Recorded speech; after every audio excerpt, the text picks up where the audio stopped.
Cameron responds to Chad Ochocinco. Let's hear what he has to say. After I looked at it, I was like, yo, I did kind of go hard on Chad. And my brothers tell me, my brothers be on bullshit with me too. They be on bullshit. They're like, Cam, it kind of was kind of crazy. I said, I do crazy though. That's what I do crazy. He said, yeah. And then they told me what he said, and I was like, was he being slick? And he's like, nah, it's kind of like he was kind of defending himself. So I want to say this. And then I seen clips of it. I didn't watch the whole interview. And I seen Uncle Shannon, Uncle say that it seemed personal. None of this is personal. So that's the first and foremost. I have no beef with of course, Shannon Sharp or Chad Ochocinco. I just wanted to say, if I went a little bit hard, I apologize. But the thing is this, you threw me off when you said you were talking about your piece with Stephen A. Smith. I'm uncomfortable still bringing it up.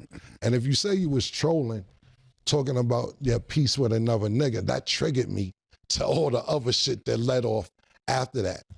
I'm not, no, I think maybe the young niggas, whatever, and I'm not judging you, like I said, I ain't got no problem. But you and Stephen A. talking about your 3-inch piece, turning it to 11 was kind of wild, and it may have triggered me. So if I went hard, I'm a little bit sorry.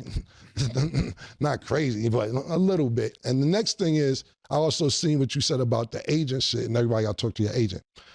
Let me explain something about that, right? I come from a situation, and I dig it. So after talking to a few people about that sport, and people higher up in sports that I deal with, that's how you guys came into the game. And I understand that completely, to where me, I negotiate my own shit.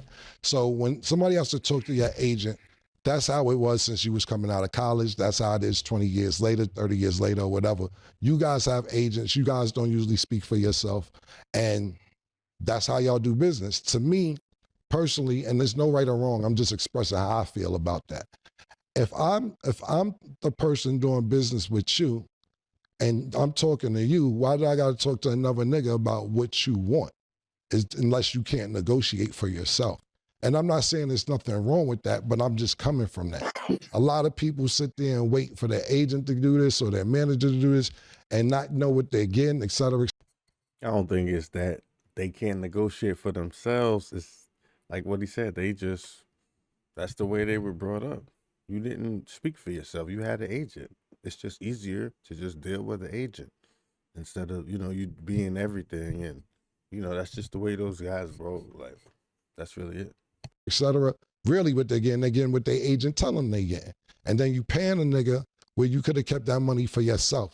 So I'm not disrespecting anybody with an agent, a manager that negotiates deals, but I'm just saying if I talk to niggas directly and you know what you want, if we could do it, we could do it. If we can't, we can't. We sit there and watch the Manny Pacquiao and Floyd Mayweather fight happen 3-4 years after it was supposed to happen because of managers, because of agents, because of boxing promoters, et cetera.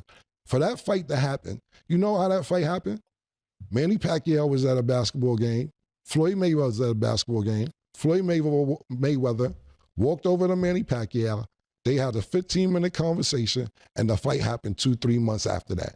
It wasn't a bunch of people in the way. Now, do you need people signing to get the contracts together, et cetera? So I can't fault you for having an agent not talking for yourself if that's how you came in the game. I just come from something different. That's first and foremost. And I'll wrap it up with that. Lastly, I'll say is this. You guys are doing a great job. I'm not hating on your show or whatever, but I'm doing a spectacular job, nigga.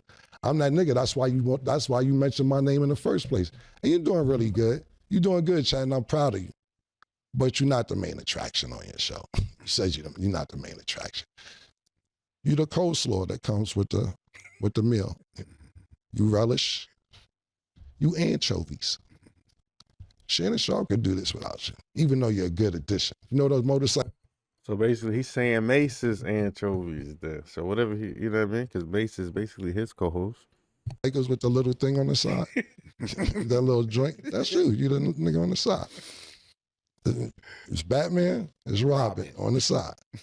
But yeah, I fuck with you. I love you. I hope I didn't offend you too much, but you definitely anchovies, nigga.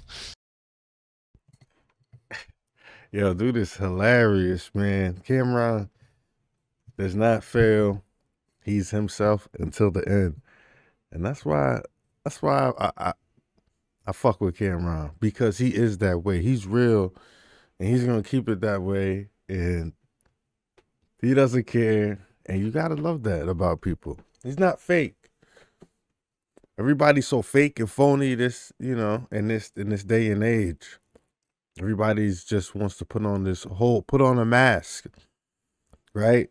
They want to hide their true intentions, man. But when you see people actually being mean and being rude, being a little bit arrogant, being a bit of a bully, you know for a fact that person is true. That's their true self. And a lot of people are like that, but people, they so phony and fake. But I digress. See y'all in the next video.